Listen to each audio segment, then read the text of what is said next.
pour avoir participé à cette marche. Mon nom est Robert Forget, citoyen de Saint-Bruno depuis 32 ans et membre du COCAR. C'est le COCAR, le regroupement des citoyens contre les crématoriums adjacents aux résidences et habitations qui a organisé la marche. Et c'est en tant que représentant de cet organisme-là que je vais vous parler de la problématique qui nous occupe aujourd'hui. Le COCAR et le regroupement de citoyens n'est pas contre les crématoriums. Comme le nom l'indique, on est contre les crématoriums adjacents aux résidences et habitations. Vous m'entendez bien là-bas? OK. Je vais arrêter de crier là-bas.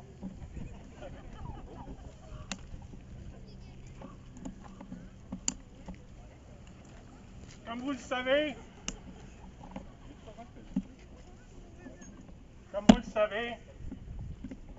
c'est sur la rue Parent, derrière le Tim Hortons, à l'entrée de la ville de Montarville, qu'ils veulent construire un crématorium. Avec 2 unités de crémation, donc 2 incinérateurs. Avec le choix d'un troisième. En plein quartier résidentiel, à 25 mètres des résidences. C'est pas la rue Parent dans le quartier industriel, c'est le petit bout de rue Parent dans un quartier résidentiel. Qu'est-ce qu'on demande? On demande 2 choses. On demande à la ville qu'elle respecte ses propres règlements et écoute les citoyens. On demande à la CFDGM, la coopérative funéraire du Grand Montréal, c'est eux qui veulent construire le crématorium, un super gros complexe funéraire avec des salles de réception, avec une chapelle, avec des salles de cérémonie, leur siège social, des bureaux, un crématorium, un columbarium, un gros centre qui va être très beau architecturellement, mais qui va avoir 2 cheminées, et peut-être 3 parce qu'il y a de la place pour éventuellement un 3e incinérateur. Et là, on parle donc des incinérateurs qui peuvent faire la crémation, 10 à 12 crémations par jour. La coopérative funéraire, on va l'appeler comme ça, du Grand Montréal, la coopérative funéraire nous disent qu'ils ont une capacité de 10 à 12 crémations par jour. Les Pyrox, les fabricants des incinérateurs, nous le disent. C'est inscrit sur leur site web que ce sont de nouveaux incinérateurs très performants de haute capacité. 10 à 12 et 6 à 7 jours semaine, calculé, c'est 6 000 crémations par année avec 2 incinérateurs, 9 000 s'ils en construisent un 3e. Que la ville respecte sa propre réglementation. Que dit le règlement? Ce terrain, c'est un terrain qui est zoné commerce de voisinage, CA 550. CA, ça veut dire commerce de voisinage. Ça ne veut pas dire commerce suprarégional. Sur ce terrain, un commerce de type C2 est permis. Les salons funéraires et les crématoriums à Saint-Bruno, et je dis bien à Saint-Bruno, c'est considéré comme des commerces de type C2, comme un dépanneur, comme un commerce de voisinage, mais ce n'est pas un commerce de voisinage. Est-ce qu'un commerce suprarégional avec 9 000 crémations ou 6 000 crémations par année, vous considérez ça comme un commerce de voisinage? Non! Non! C'est criminel! Le commerce, donc le terrain est zoné commerce de voisinage. Le commerce, ce terrain-là, c'est spécifiquement écrit dans les règlements de zonage qu'aucune nuisance ne doit sortir du terrain. C'est la règle pour les commerces de voisinage. Croyez-vous qu'avec 2 ou 3 cheminées, il n'y a aucune nuisance qui va sortir du terrain? Pas de crématorium! Pas de crématorium! Pas de crématorium! Pas de crématorium! Pas de crématorium! Pas de crématorium! On demande que la Ville arrête de diffuser faussement que la construction est conforme en tout point à la réglementation. C'est encore sur notre site web. C'est incompréhensible. Alors que le projet ne respecte pas le règlement de zonage. La loi d'urbanisme dit clairement qu'au Québec, un permis ne peut pas être émis si ça ne respecte pas le règlement de zonage.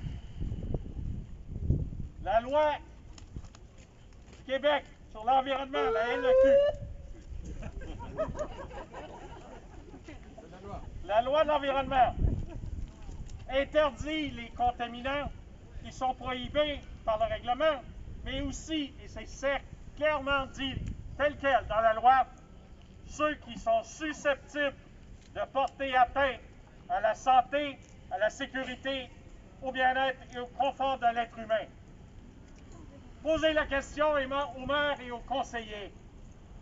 Pensez-vous que les rejets des cheminées sont susceptibles de porter atteinte à la santé, à la qualité de vie et au confort des citoyens? Oui! Si oui, la Ville doit refuser d'émettre le permis de construction. Doit refuser ce projet. Oui! Saint-Bruno est considéré comme une des meilleures villes pour vivre au Canada. On est fiers de nos fleurons, 5 fleurons. Pensez-vous que ça va être le cas après un crématorium? Non! C'est cheminé sur la ville. Écrivez aux maires et aux conseillers, dites-leur. Non crématorium dans un quartier résidentiel. Protégeons la qualité de vie. La vie de nos enfants qui puissent jouer dehors et dans nos parcs. Demandez que le maire, les conseillers municipaux et la municipalité rencontrent le cocarde. Ça fait 1 an et 4 mois qu'on leur demande de s'asseoir avec nous. Ils ne se sont jamais assis avec nous. On leur a envoyé des documentations, document après document. Allez sur notre site web, cocarde.org. Pas de crématorium! Pas de crématorium! Pas de crématorium! Pas de crématorium!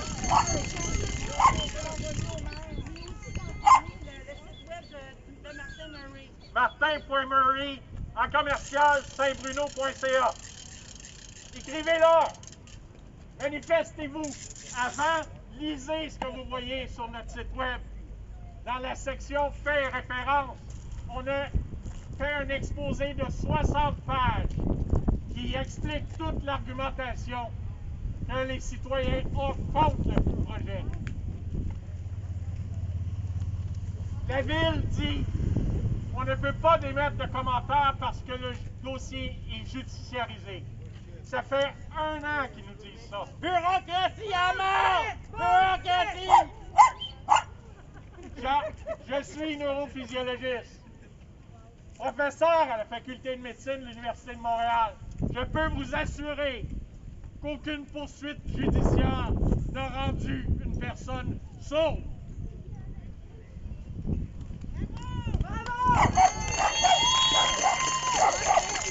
Ça n'empêche une poursuite judiciaire. Une poursuite judiciaire n'empêche pas. Une poursuite judiciaire n'empêche pas le maire, les conseillers et les fonctionnaires de la municipalité à s'asseoir avec les citoyens et les écouter.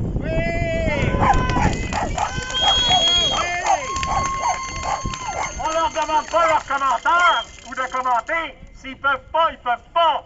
Ils peuvent nous entendre.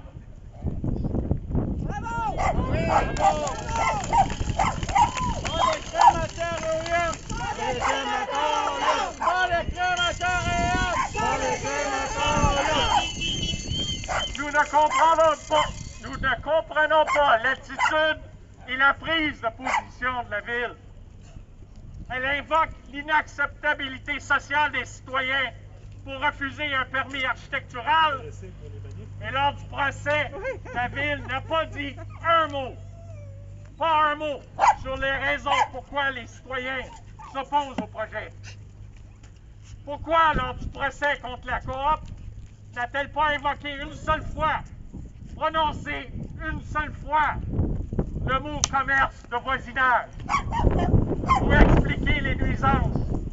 Pourquoi n'a-t-elle jamais expliqué où se situait le terrain par rapport aux maisons et aux vents dominants? Pourquoi ne pas avoir dit que c'était clairement dans un quartier résidentiel, que ce serait au pied de la montagne et que 250 mètres plus loin, le terrain est plus haut? Vous connaissez le parc du Ken. Nos enfants y glissent. C'est plus haut que le Petro-Canada et le Tim Hortons, derrière lequel sera construit le crématorium. C'est plus haut que le quartier des femmes. Vous le savez qu'on monte quand on va vers le carrefour giratoire. Des garderies.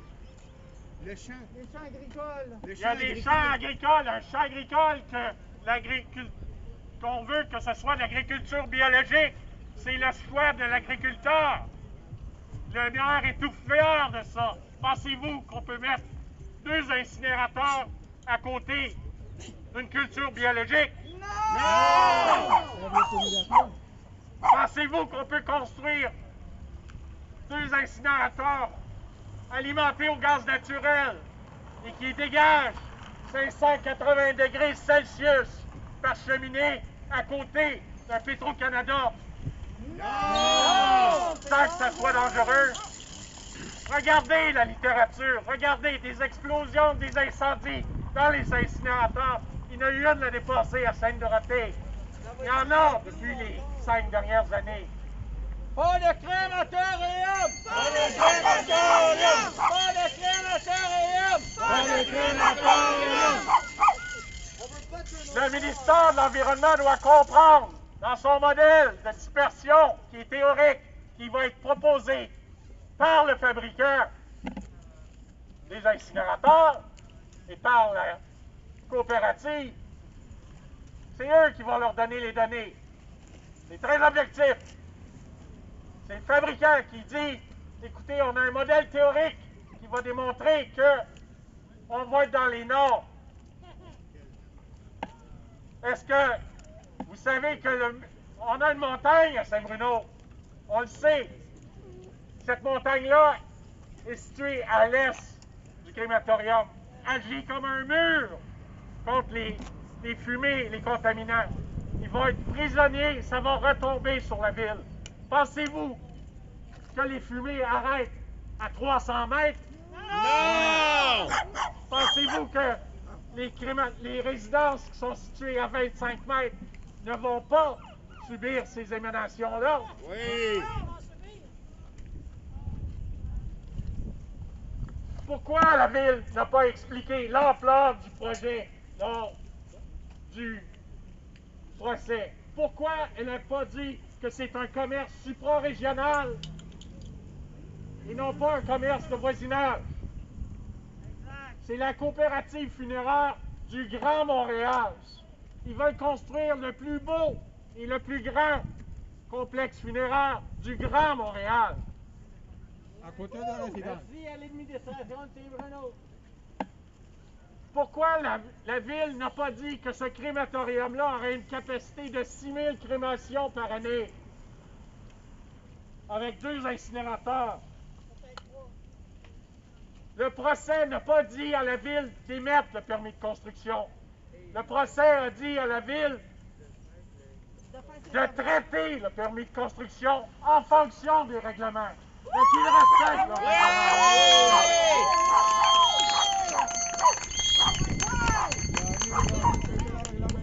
On se demande si ce procès est un écran de fumée pour faire taire les citoyens. C'est facile de dire, écoutez, on s'oppose parce que c'est inacceptable pour les citoyens.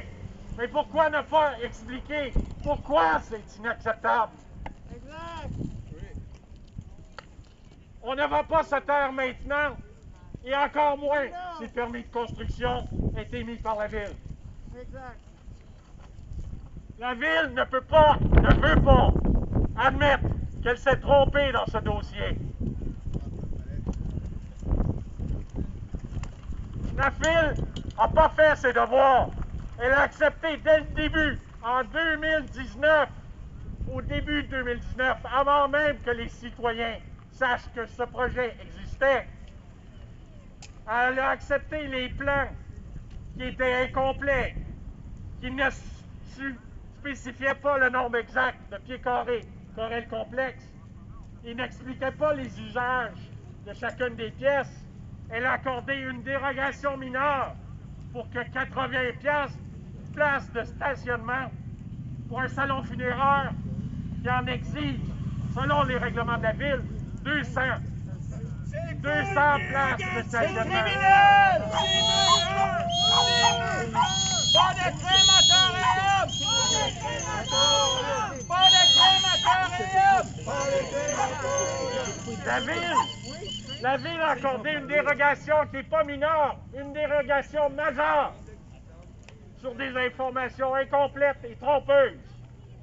N'importe quel bon urbaniste ou promoteur va vous dire que la première chose à faire avant d'acheter un terrain ou d'accorder un permis à un commerce est de regarder s'il y a de la place pour stationner.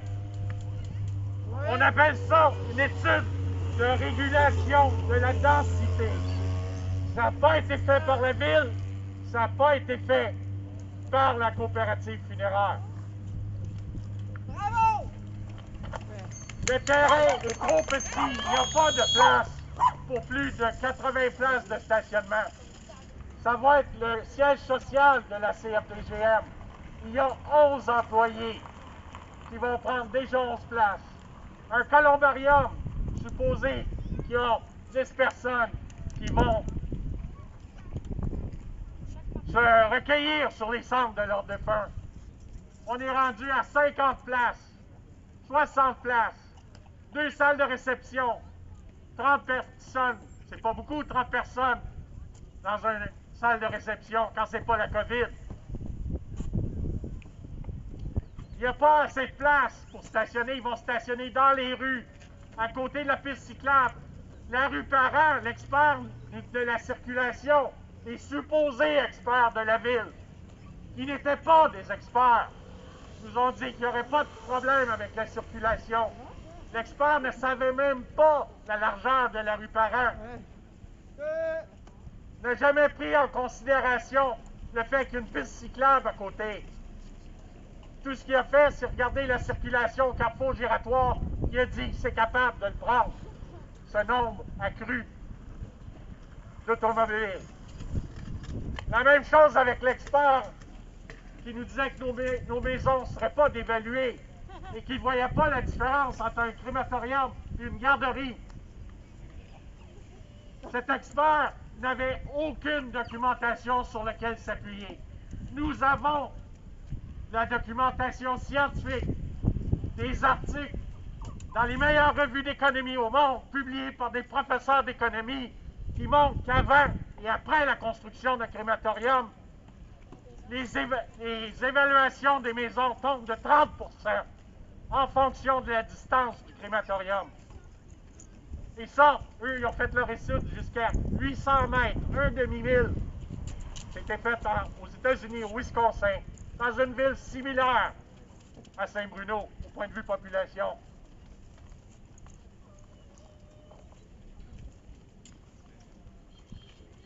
La Ville a dit dans son communiqué du 10 mars 2021, ça fait 10 jours de ça, 11 jours. La municipalité, je cite, la municipalité n'a aucune juridiction pour intervenir lorsque le ministère de l'Environnement émet un certificat d'autorisation. c'est faux. La preuve, c'est qu'elle l'a fait elle-même à plusieurs reprises dans le passé. Elle a, par réglementation, interdit les pesticides, les herbicides, le Roundup, le glyphosate, alors que la loi permet son utilisation.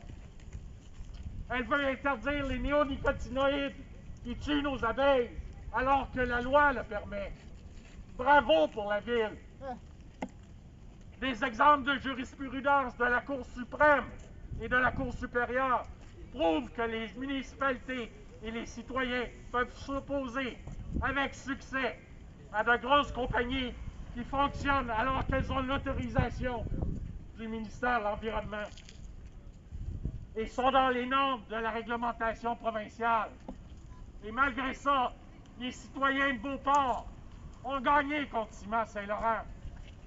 La ville de Restigouche a gagné contre Gazterne qui faisait la fracturation pour les gaz de schiste, alors que la loi disait pas le droit à 500 mètres des puits artésiens. La ville a passé, après que le forage ait commencé, une réglementation qui disait nous, on veut que ça soit à 2 km des puits artésiens, la fracturation pour les gaz de schiste.